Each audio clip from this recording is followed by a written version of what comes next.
Semana passada nós ministramos algo sobre os ciclos da vida. Quantos foram abençoados aqui com essa palavra? Quantos conseguiram identificar coisas na sua vida, no seu trabalho, no seu ministério, no seu casamento? Mas é importante eu dizer para você, irmãos, que vamos repetir os ciclos. O primeiro, quando eu falo ciclo, eu estou falando do ciclo de 7 anos. É importante que você saiba que há mais ciclos na Bíblia. Há mais. Tem ciclos de 3, de 5, de 10, de 7, de 49. E o Senhor, Ele sempre quer fazer coisas extraordinárias na sua vida. E um ciclo, então, de 7 anos, o primeiro ano é o ano do aprendizado, o ano do ajuste. O segundo ano é o ano do trabalho duro, ou do serviço. O terceiro ano é o ano da aliança, ou o ano do reconhecimento, né, do trabalho, por exemplo. O quarto ano é o ano da oportunidade e dos primeiros frutos. Mas os frutos do quarto ano não são para consumo, são para reinvestimento. Lembra disso? Se você não estava aqui domingo, vai lá ouvir a palavra, está no YouTube. Depois você vai entender. O quinto ano é o ano da perseverança, ou o ano da definição dos 4 últimos, né? Então você investiu 4 anos, começou a dar fruto. No quinto ano você vai ter uma definição. No sexto ano é o ano da bênção tríplice. É o ano da conquista, de uma batalha vencida.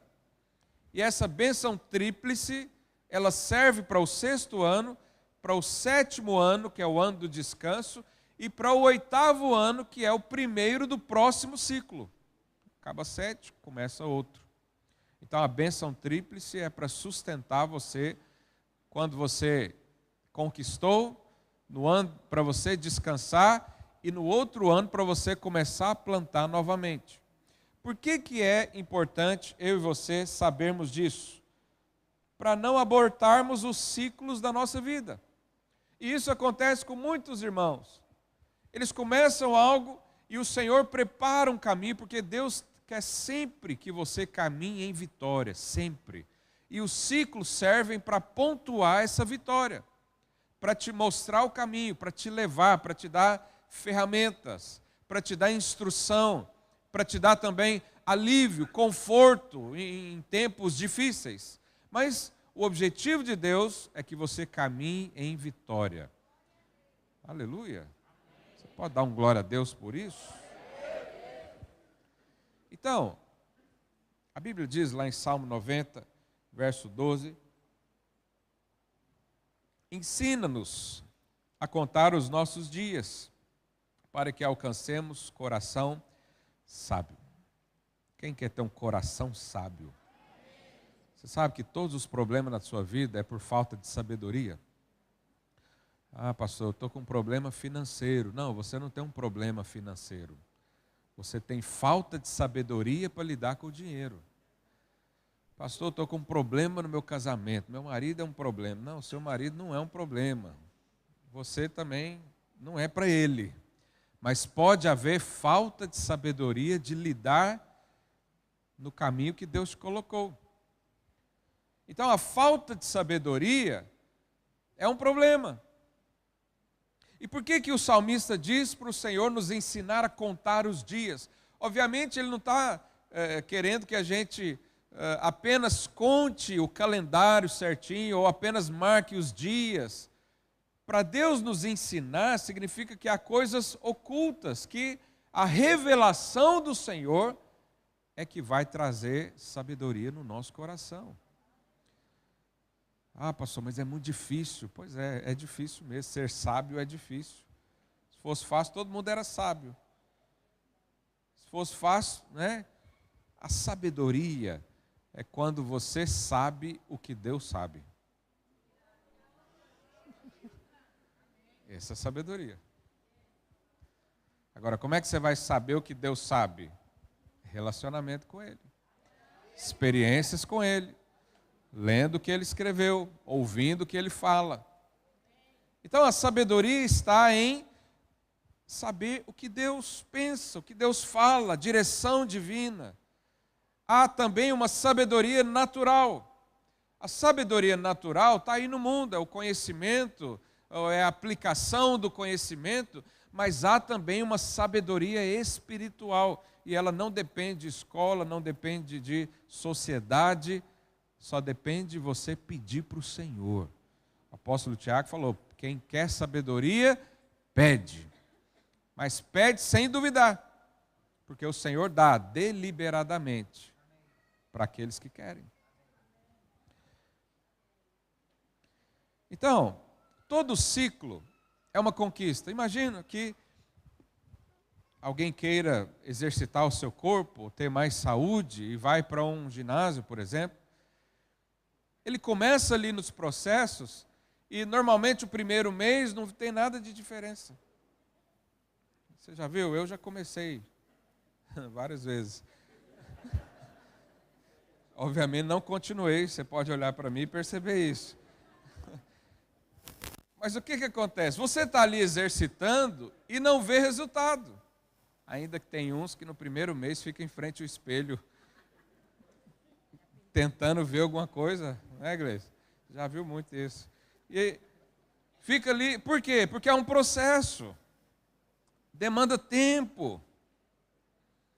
Mas quem começa e para no meio do caminho, permanece assim. Ao passo que você olha para outras pessoas e fala: isso aí continuou. Você sabe, na nossa vida espiritual é a mesma forma.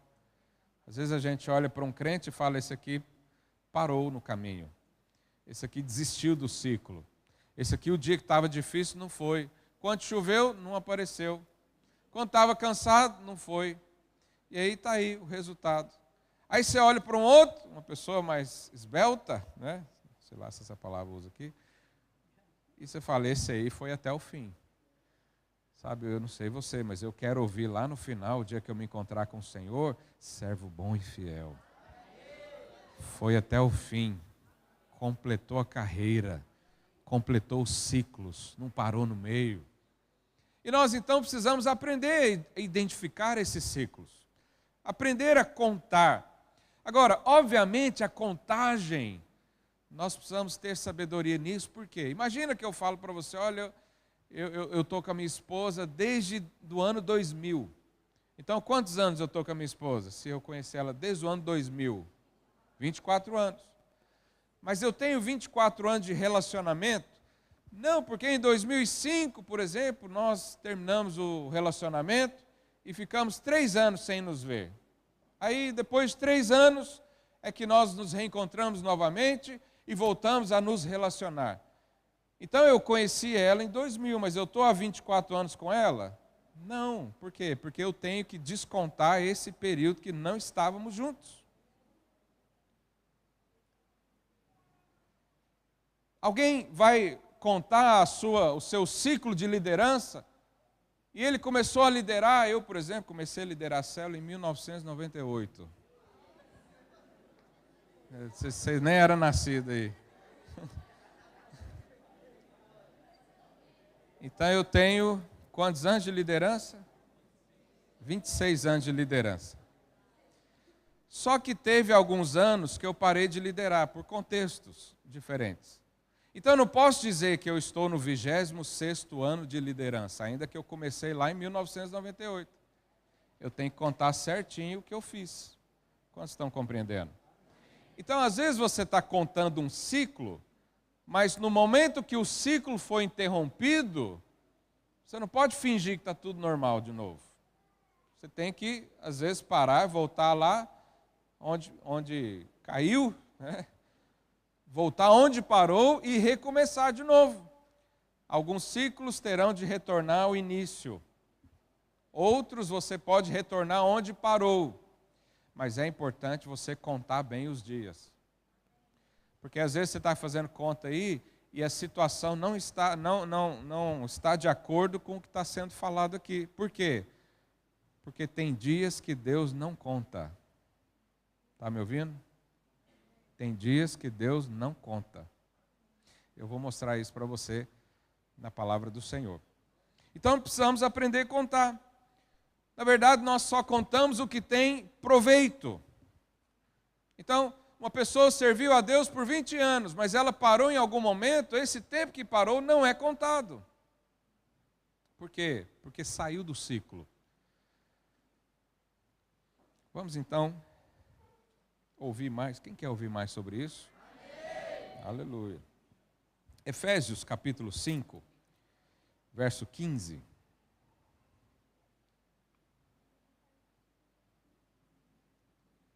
Quem está aí na projeção?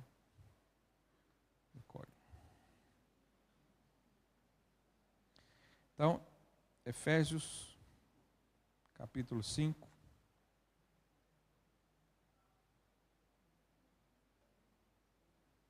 Verso 15, diz assim: portanto, vede prudentemente como andais, não como nécios, e sim como sábios. Verso 16, remindo o tempo. O que é remir o tempo? É fazer um bom aproveitamento. O que é remir o tempo? É você tomar cuidado para não perder tempo. Você já viu quanto tempo você perde nas redes sociais? A gente fala assim, vamos orar 30 minutos. Eu faço devocional de 30 minutos, eu sei que você sabe, mas eu só estou falando. Todo dia, de manhã, 30 minutos. E tem gente que acha que é muito. Mas ele vai, às vezes, no explorar do Instagram e fica lá 1h30. Então, a Bíblia está chamando você de nécio. O que é o nécio? É uma palavra bonita para falar que você tem falta de sabedoria. Remindo o tempo, porque os dias são o quê? Maus. Verso 17. Por essa razão, não vos torneis insensatos, mas procurai compreender qual a vontade do Senhor. Qual a vontade de Deus para a minha vida? Qual é a vontade de Deus para o meu casamento? Qual é a vontade de Deus para a minha vida financeira? Qual é a vontade de Deus para o meu ministério? Qual é a vontade de Deus para a minha vida emocional? Qual é a vontade de Deus para os meus filhos, para a minha família, para a minha sociedade, aonde é para eu viver, onde é para eu morar, trabalhar com o quê, vou estudar o quê? Ele está dizendo, vai remir seu tempo, vai ter um bom aproveitamento do seu tempo, para que a vontade do Senhor seja feita. Porque qualquer coisa fora da vontade de Deus, não será contado. Falei para o seu vizinho, a vontade do homem não será contada.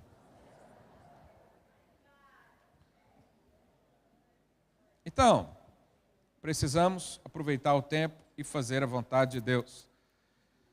Você sabe, Salomão, quando orou, ele pediu sabedoria. Só o fato de alguém orar pedindo sabedoria já mostra que ele é sábio. É ou não é? Porque tem gente que não ora, não pede nada. Você acredita que tem crente? Você acredita? Não é você. Tem crente lá fora que não ora pedindo sabedoria a Deus.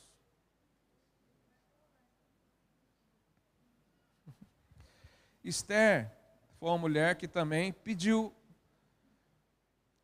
Ela foi selecionada, os irmãos conhecem a história, várias mulheres, todas elas quiseram fazer um monte de coisa para o rei.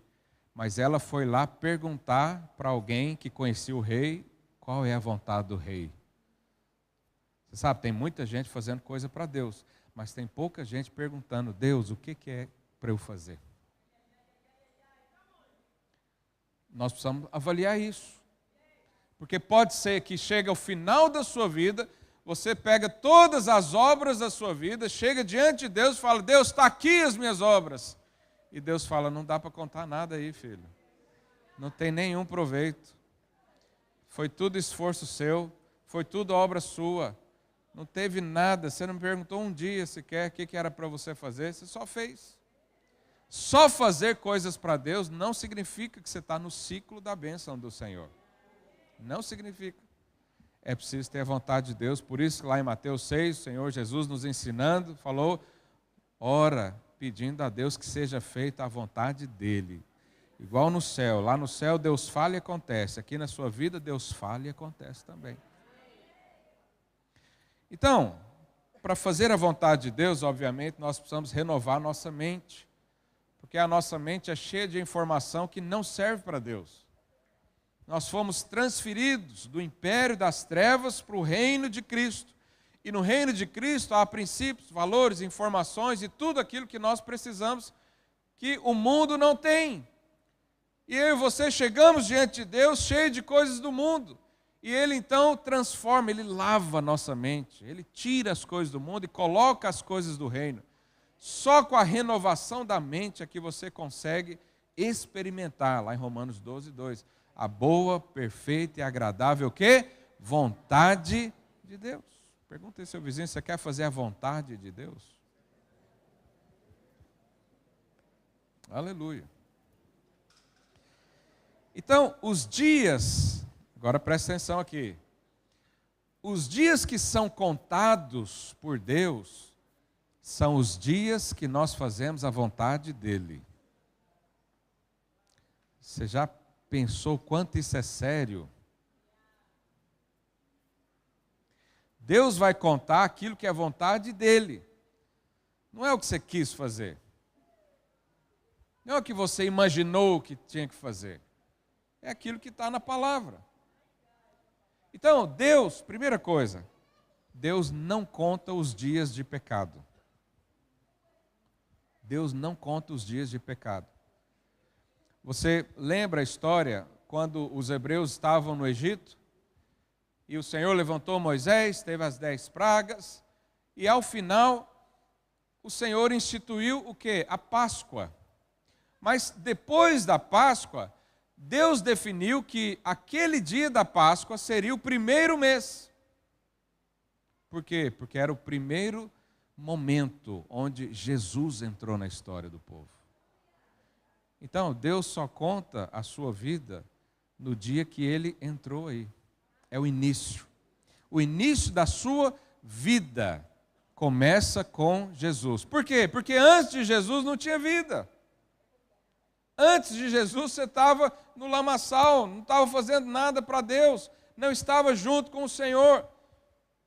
Coisas lá de trás não são mais contadas. Você precisa considerar que a sua vida começou no dia que Jesus te pegou pelas mãos. Aí é que começou a vida. Então, talvez ciclos lá de trás não possam ser contados para hoje.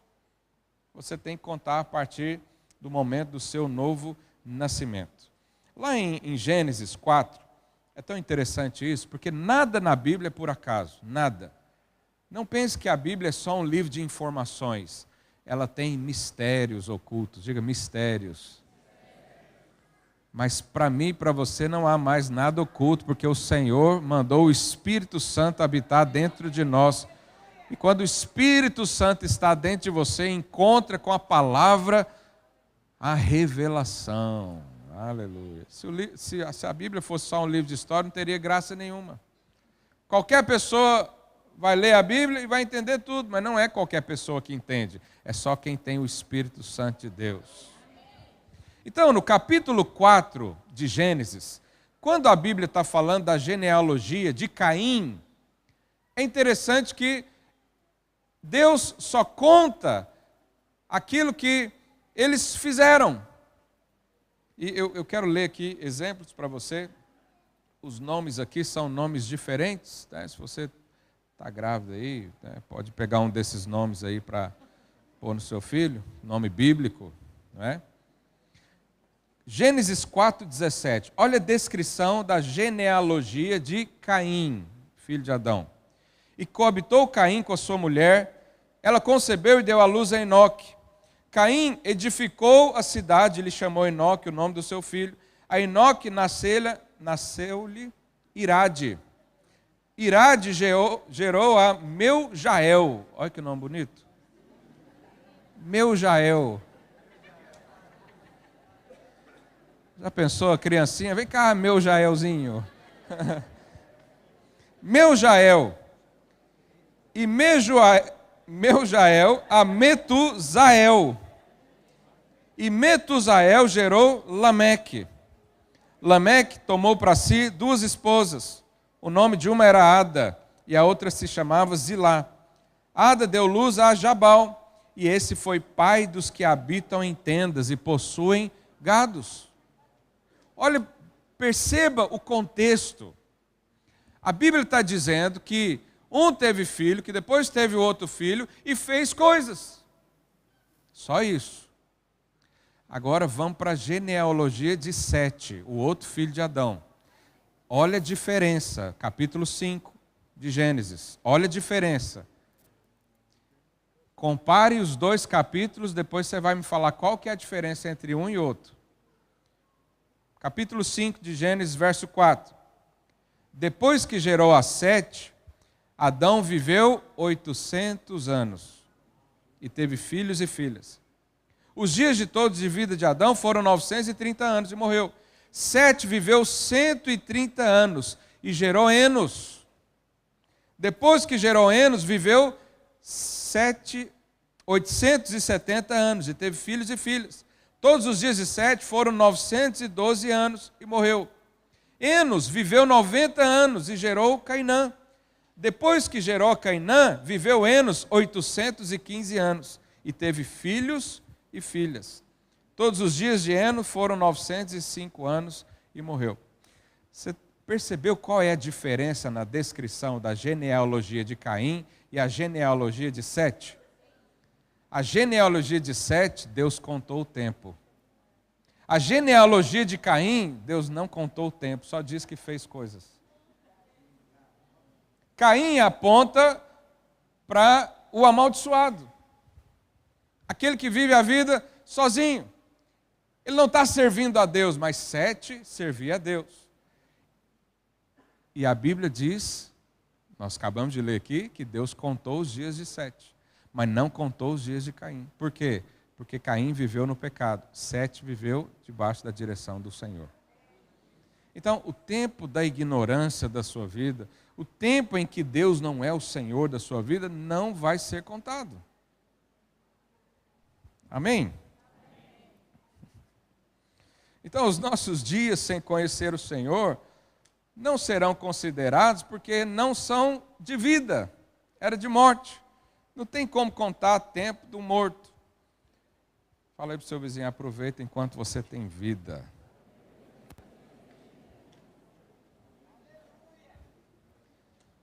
Segunda coisa que Deus não conta. Deus não conta o tempo em que nós não o servimos. Fala aí para o seu vizinho, Deus não conta o tempo quando você serve outra coisa, que não é Ele. Está ouvindo?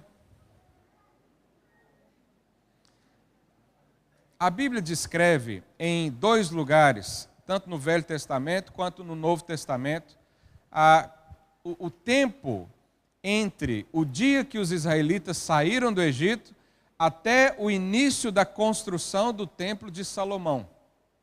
Então, no Novo Testamento, em Atos, tem essa descrição, e no Velho Testamento, em 1 Reis, também tem essa descrição. Eu vou ler para você, mas eu só quero que você observe.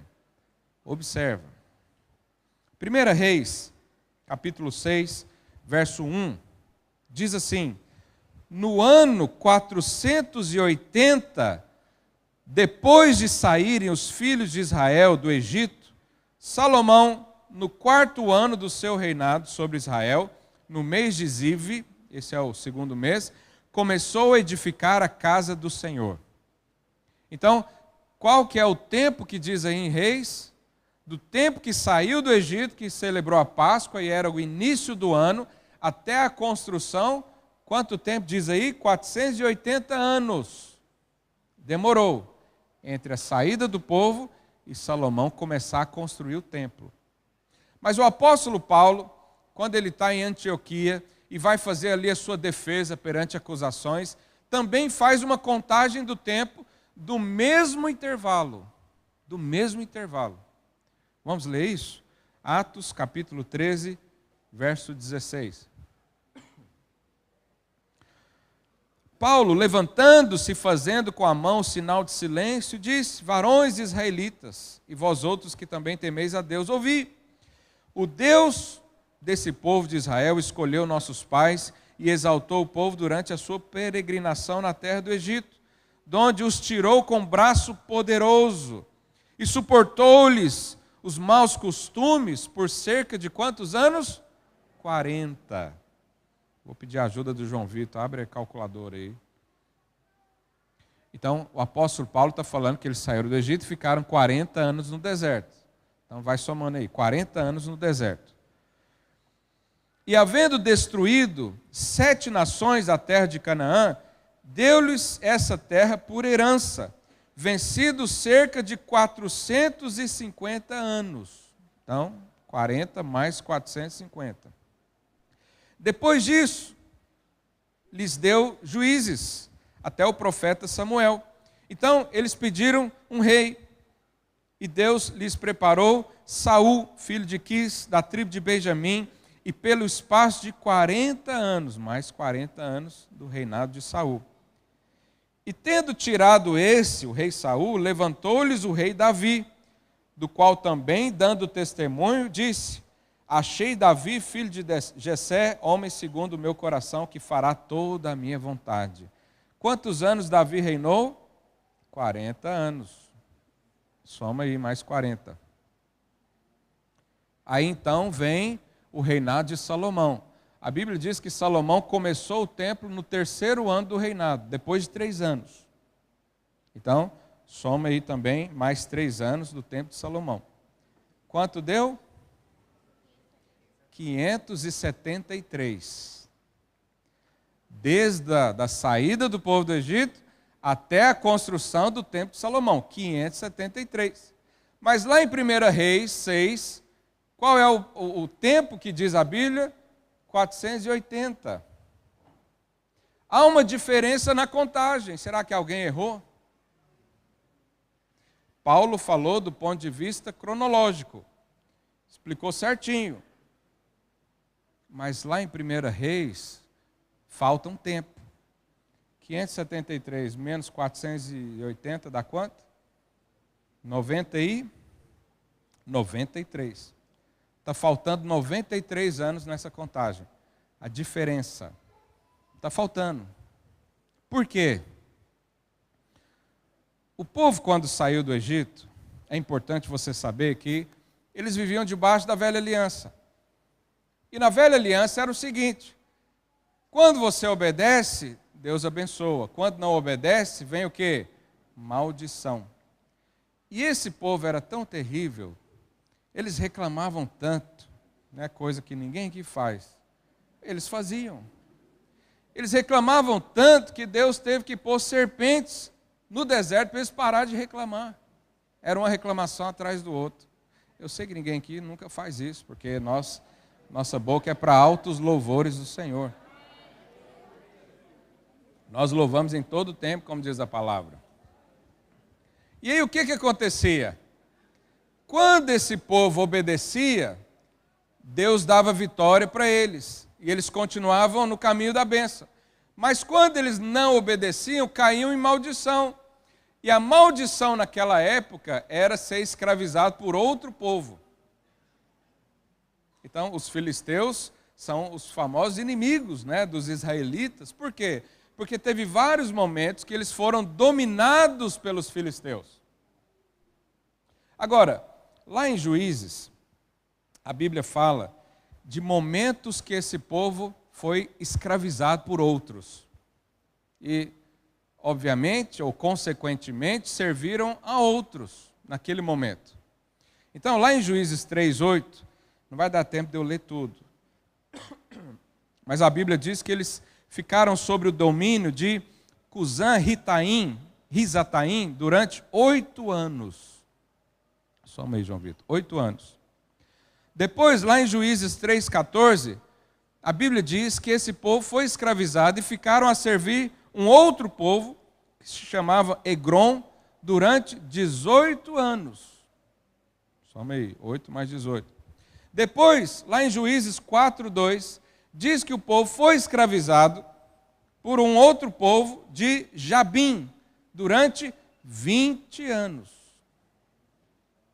Depois, esse povo ficaram nas mãos dos midianitas durante 7 anos. Aí Deus levanta Gideão para libertar o povo dos midianitas. Lembra dessa história? E depois, lá em Juízes 13:1, a Bíblia diz que eles ficaram sob o domínio dos filisteus durante 40 anos. Quanto que dá a soma de tudo? 93. Paulo, quando descreve a saída do povo do Egito até a construção do templo, dá um espaço de anos corrido. Mas quando Deus vai falar o que o povo realmente fez, Deus não considerou esses 93 anos que eles não serviram a Deus. Não serviram a Deus. Foram fazer outra coisa. Então, na nossa vida é da mesma forma. Você está aqui servindo a Deus, aleluia, glória a Deus porque você está aqui.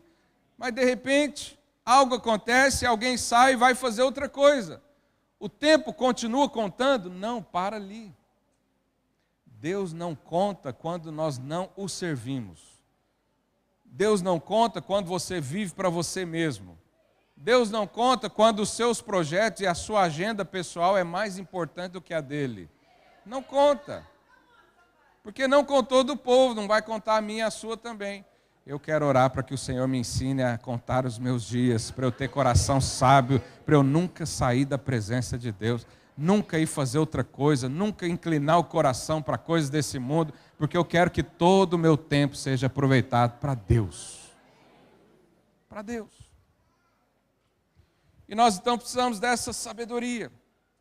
Deus não contou os dias que eles viveram para outro propósito. Como é que está o propósito de Deus na sua vida? Está em primeiro lugar? Meu Deus, se não tiver, pede ajuda, conversa. Fala, irmão, me ajuda, me põe no caminho de novo. Eu não quero perder tempo. Eu não quero chegar lá apresentando coisas para o Senhor e Jesus olhar e falar, eu nem te conheço, nem sei o que você está fazendo. Mas Deus, eu fiz a obra para o Senhor, eu expulsei demônio, eu curei enfermos, eu estava lá na célula. E Deus vai falar, pois é, mas não é isso que eu queria. O propósito não era esse.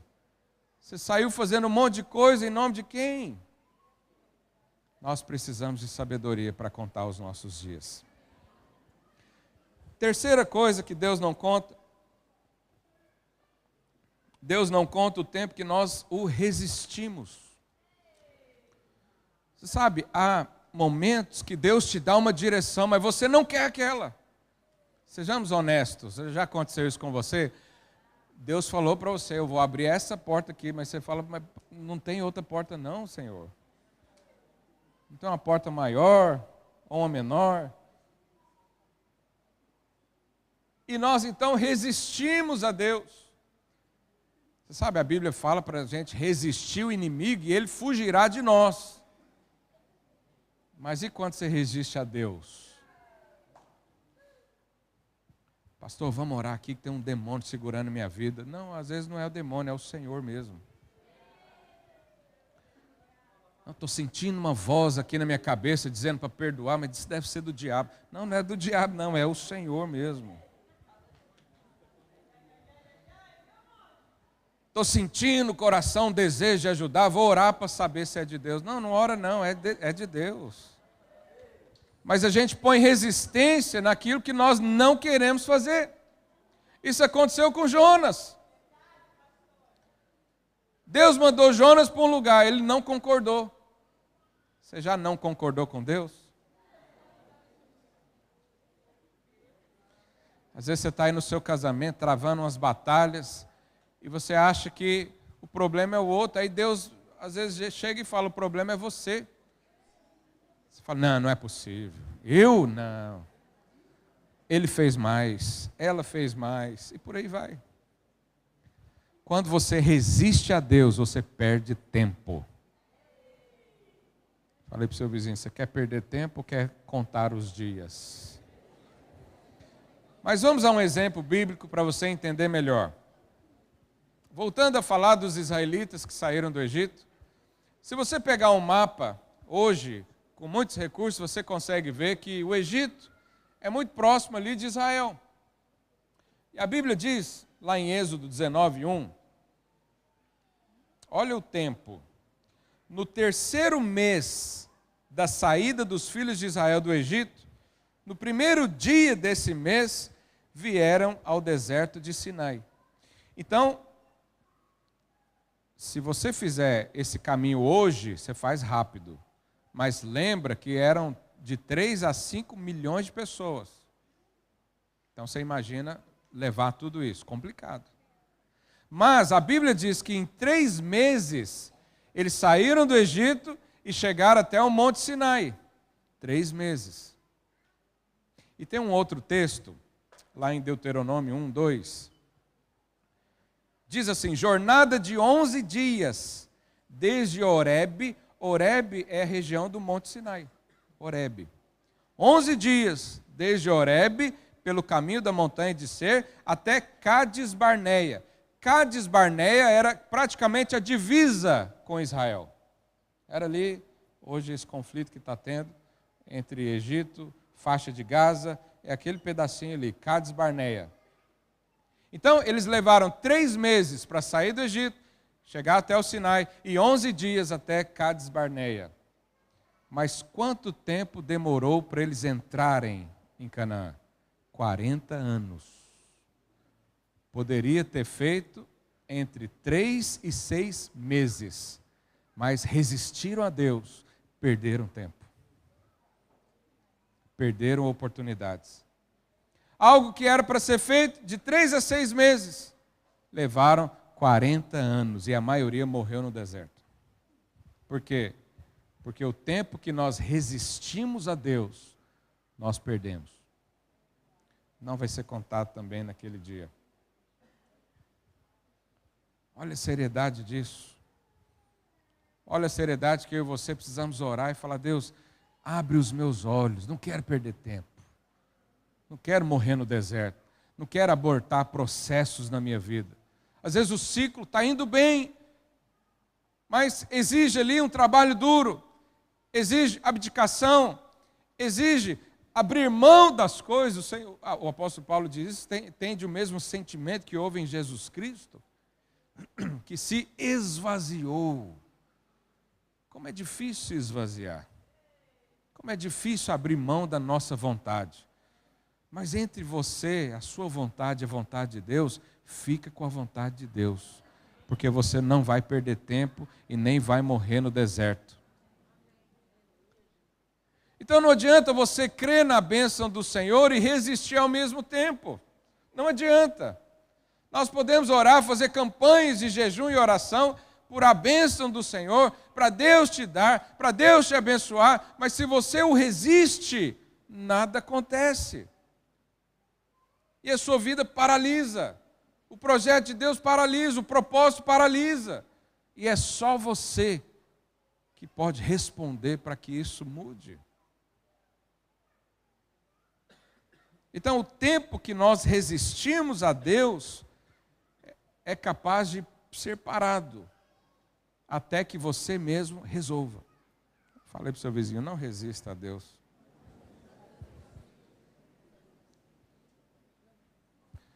Quarto fator que Deus não conta: Deus não conta o tempo em que você vive na carne. Você tem carne aí?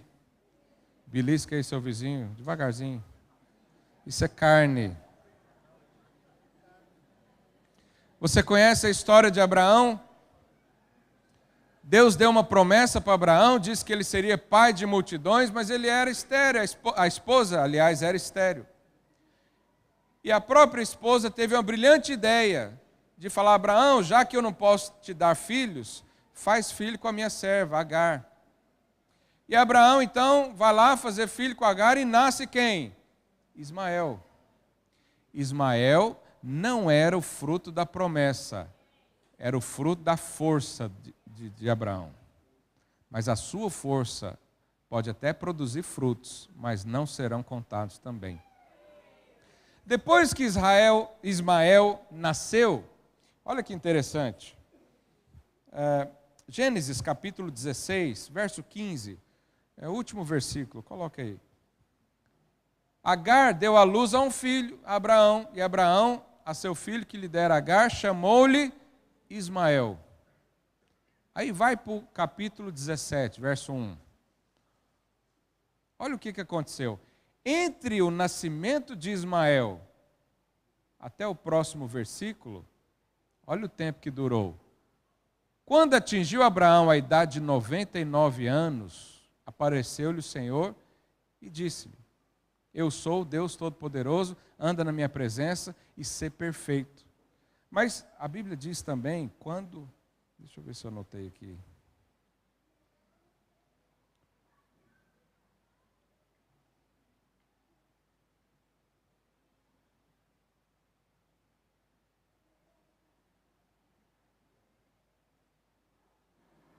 Eu não anotei o versículo que diz quantos anos ele tinha quando nasceu Ismael. Mas acredite, eu vou te falar. Ele tinha 86 anos quando nasceu Ismael.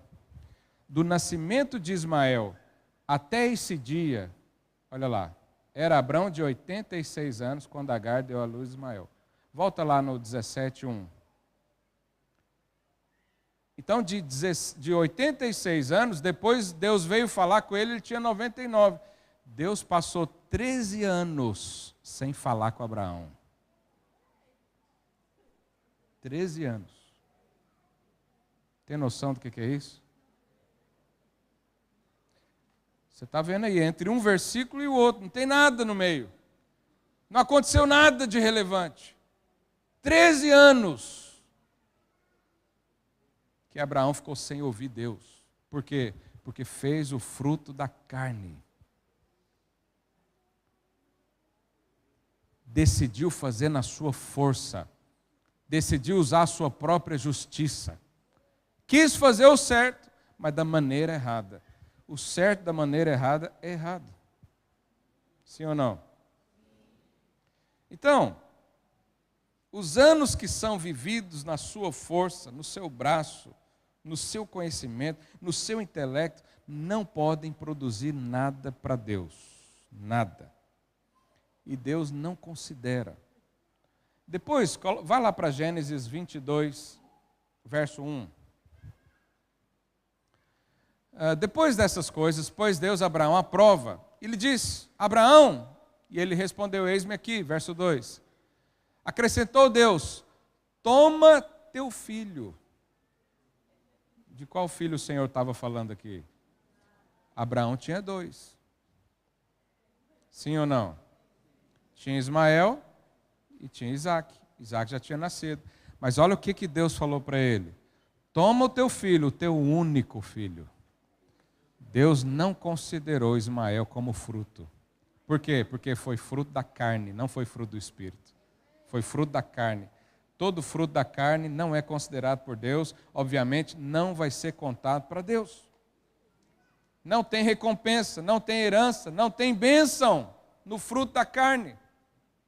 Então, às vezes, o seu ciclo não fecha a conta, porque parte dele foi feito no seu esforço. Mas Deus está te chamando para fazer no esforço dele, para viver a vida dele, a maneira dele, com o fruto dele, com o poder dele, com o espírito dele. Por isso, naquele dia, no tribunal de Cristo, eu e você vamos estar perante o juiz, o reto juiz, e ele vai passar um fogo nas nossas obras. Se tem lá Ismael, vai ser tudo queimado e desconsiderado. Porque Ismael foi fruto da sua intenção, do seu braço, da sua força, da maneira que você quis. E o fogo vai passar e não vai sobrar nada, não vai contar nada. Por quê? Porque foi feito fora da forma de Deus. Está entendendo o quão importante é entendermos isso? Então, eu preciso encerrar já, meu tempo está acabando, mas eu falei que Deus não conta os dias do pecado, quando éramos pecador. Deus não conta o tempo em que nós não o servimos, ou seja, o nosso propósito é outro. Deus não conta o tempo que nós o resistimos, isso é perda de tempo. E Deus também não conta o tempo que nós vivemos na carne. O que Deus conta então? Só o trabalho que Ele te chamou para fazer. Só isso. Você conhece a parábola dos trabalhadores da vinha? A parábola dos trabalhadores da vinha diz que o Senhor um dia chamou alguém para trabalhar, logo pela manhã. Ele falou, vem trabalhar na minha vinha. E ele foi trabalhar. Depois da hora do almoço, foi lá e chamou outros. E outros também foram trabalhar e receberam ao final do dia também recompensa. Isso mostra um Deus gracioso. O que começou a trabalhar 8 horas da manhã recebeu um salário. O que entrou no final da tarde recebeu também o mesmo salário. Isso mostra que Deus pode acelerar o tempo na sua vida. Mas aí o texto diz, depois se você quiser conferir, está lá em Mateus 20, do 1 ao 16. O texto diz que ao final do dia, o Senhor saiu pela cidade e achou pessoas ociosas. E perguntou, por que vocês estão aí ociosos? Vem trabalhar na vinha. A vinha aponta para o reino de Deus. Qualquer outro trabalho que não seja o reino de Deus é tempo perdido. Deus falou isso, Jesus contou isso. Qualquer coisa, qualquer projeto que você esteja edificando, se não é junto com Deus, para Deus, com Deus, é tempo ocioso, perda de tempo. Você vai perder tempo, vai perder energia, vai perder recurso, vai perder oportunidade. E Deus está falando isso. Então, o que será considerado como obras? Ou o que será considerado como feitos, como tempo contado? Só o trabalho na vinha. Só o trabalho na vinha. E o que é o trabalho na vinha?